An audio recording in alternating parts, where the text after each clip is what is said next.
2000 ஆண்டுகளுக்கு முன்னால் உருவான புறநானூற்று பாடலிலேயே பாணன் பறையன் துடியன் கடம்பன் இந்நான்கு அல்லது வேறு குடி அல்ல என்று ஒரு சொல்லாடல் வருகிறது, வரி வருகிறது.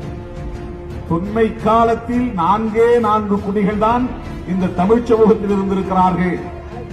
அந்த 4 குடிகள், ஒன்று பறையர் குடி, இன்னொன்று பாணர் குடி, இன்னொன்று துடியன், இன்னொன்று கடம்பன். இந்த 4 வகை குடிகளில் இருந்துதான் பிற சமூகத்தினர் பிரிந்திருக்க வேண்டும், வெவ்வேறு சாதியினர் உருவாகி இருக்க வேண்டும் என்பது நம்முடைய தொன்மை காலத்து இலக்கியங்கள் சான்றுகளாக கூறுகின்றன. வேறு எந்த சாதியும் 2000 ஆண்டுகளுக்கு முன்பு இருந்ததாக புறநானூறு கூறவில்லை. கவனமா இருக்கணும்.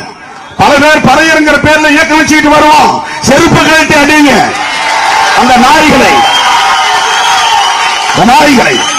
அவன் என்ன தெரியும், எந்த போராட்டத்தை நடத்திருப்பான். இன்னைக்கு சோசியல் மீடியா வந்தவன்னு எல்லாம் மேக்கப் போட்டு உட்கார்ந்து பேசுறாங்க. இந்த சாதியின் பெயரிலேயே வருவார்கள், இந்த சாதியை சொல்லிக் கொண்டே வருவார்கள். அவர்கள் எல்லாம் மிகவும் ஆபத்தானவர்கள்.